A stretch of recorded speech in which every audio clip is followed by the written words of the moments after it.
Hey there, how you doing? Charlie Winters here with horse racing and football tips for Saturday, the 2nd of March. Well, disappointing day on Friday. Been a couple of days, but hopefully we can get back on track with what has been recently an okay-ish Saturday.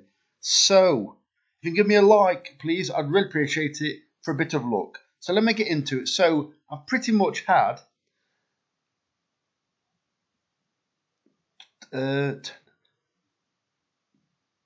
round about £34 on.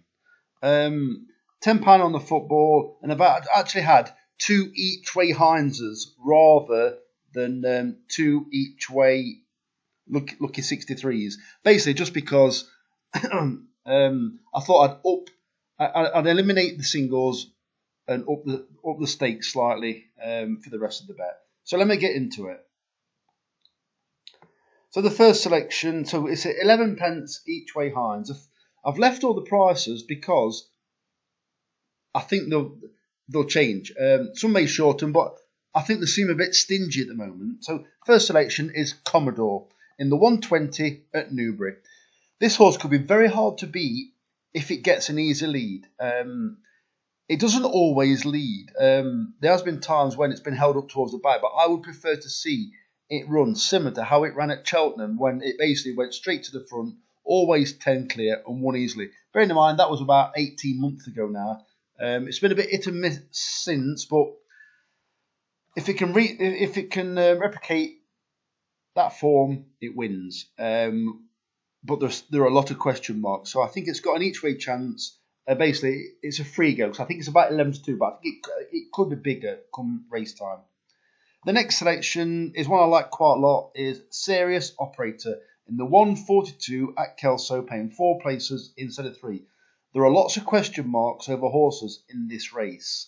There's some big names knocking around, but I also think some of them want slower ground. A lot of them are not I won't say not guaranteed to stay the trip, but are unproven at the trip, and there could be a bit of pace in the race. And Kelso is a tricky track. It's one of those courses where a lot of the big names take their horses up north and the reputation gets blown to bits. I've seen some Nicky Henderson horses over the years at well odds on get beaten at Kelso several times over. And don't get me wrong, there's nothing odds on in this race, but the Scottish are very difficult to beat on the home tracks, or they can actually. A lot of the horses can run better than the price suggests. Let's put it that way. The third selection is another horse that I really like. I think it's got a cracking chance. It's Bill Baxter in the 155 at Newbury, paying 4 places instead of 3.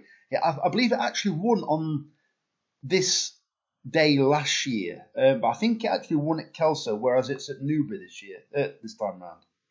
The next selection is another Lucinda Russell horse, whereas she also trains Sirus Operator, is Choose a Copper in the 17 minutes past 2 race at Kelso, paying 4 places instead of 3. Once again, quite a few question marks over some of the horses. This horse, I don't know if it wants this trip or not, but what it will do, it will see this trip out well, because it's been running around about 2.5 mile, and this is 2 mile 2 furlong on a relatively sharp track. I don't know if they're lining up for another race, but I do think it's got a serious chance of sneaking a place of what is currently around about a 25-1 chance. The next selection is Highway 105 in the 225 at Newbury. Once again, lots of question marks, also question marks over this horse, to be honest, but I think that I have noticed lots recently, especially on the all-weather, but obviously this isn't the all-weather, but so many horses have been taken very wide in the races. And I can't remember the name of it today, but it was one of my selections today, ridden by Shane Kelly. I don't know if you remember seeing it. It was I think it was a 2 mile race or 1 mile 5.5 furlong at Lingfield. It was wide all the way round, and then it made a move with about 5 furlongs to go. Went to the front, and I thought, what's he going off here? He's going to finish tail off. He actually got a place in the end, but we're called Sport something off the top of my head. But yeah, I think it's very easy to make these horses look as though, I don't want to sound controversial, to look as though they're trying when they are trying, but that you also need to realise that they're actually forfeiting lots of ground. I don't want to talk too much about this. I'm going to rush through the rest of it, but let me just imagine yourself on an 8-lane track, a running race track. As you're well aware, that they are staggered starts when it's is it up to 2 laps.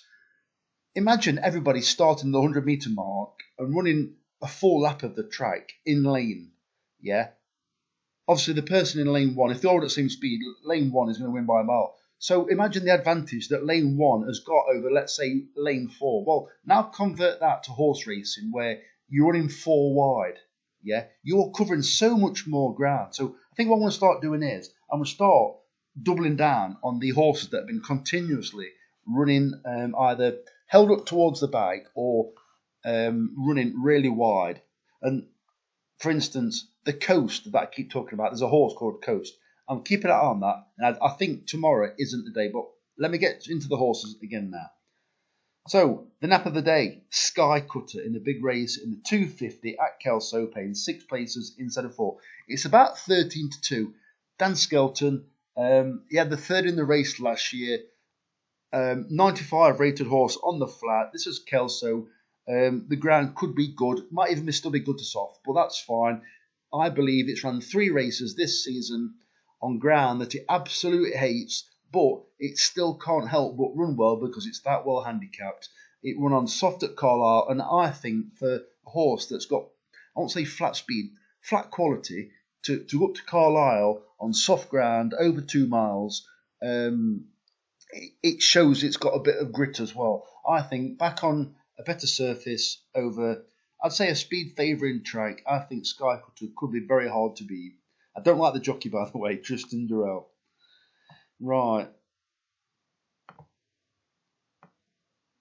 So basically, I've had a 10p each way hinds. I've included the couple of the strong fancies from the previous bet, Sirus Operator and Sky Cutter. Let's move on to the next ones. So the next selection is Nordic Glory at 13-2 in the 6 o'clock at Wolverhampton, paying 4 places into the 3. This is a horse that has either been held up towards the back or running wide when and forfeiting ground. It's drawn, I think it's drawn 1. I'm not sure. This was a while ago since I picked him out, but it's got an advantageous draw this time around, and I think it's got a decent chance in a poor race. The next selection is Fox Power at 17-2 in the 6:30 at Wolverhampton, paying 4 places instead of 3. The next selection is Angel of Antrim at 9-2 in the 7 o'clock at Wolverhampton, paying 4 places instead of 3. I don't think that Ed Dunlop is going to have this 49 rated horse for much longer if it carries on staying at official rating of 49.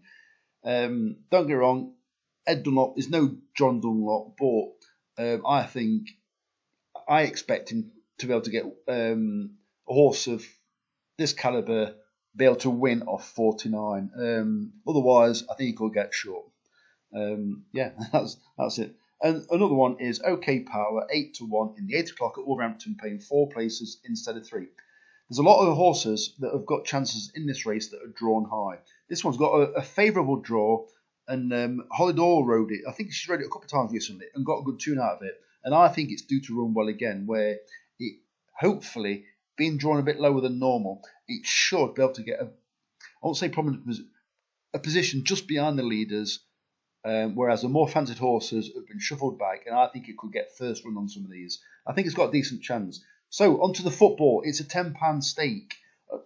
Wait for the football. So, I've gone for 3 matches, and I've really got stuck into them. But it's only a tenner. So, what I've gone for is, right, I'll talk you through this one. So, I've had a £5 treble and a £3 treble. The £5 treble is, it's an over 2.5 gold treble, and the matches are Grimsby versus Forest Green, Bradford versus Notts County, and Leyton Orient versus Bristol Rovers. Those matches to be over 2.5 goals. It's the same matches also with a £3 over 3.5 gold treble. So on to the next bet. is a £1 treble. It's a £1 a player sent off treble. So it makes £81. It's the same matches. So basically I've had a player to get sent off. Any player in those matches, all 3 matches must have a player sent off. There is beginning to be a bit of something at stake. Bradford and Notts County, basically, in my opinion, whoever loses that is probably out of the playoff chances. They're pushing the luck anyway, but Notts County seem to be in free fall. They just can't stop conceding goals, but they do score a lot. Grimsby and Forest Green, this could also decide who possibly has got a very good chance of being relegated, whoever loses. Grimsby, big club panicking. Forest Green, actually, small club, but they've made some good signings. And this team is a much better than second to bottom team. And I would fancy Forest Green to probably get a win at Grimsby. And then Leyton Orient versus Bristol Rovers. And then, finally, a £1 treble. This is a £1, both teams to score in the first half. Only a pound treble makes £65, and it's the same matches again. Leyton Orient, Bristol Rovers, Bradford, Notts County, Grimsby, Forest Green. So 11 minutes in, I think I'm probably talking to myself at this point. If I'm not, just say, no you're not, Charlie. So the very best of luck. Charlie Winters, bitter luck, over and out. Cheers, mate.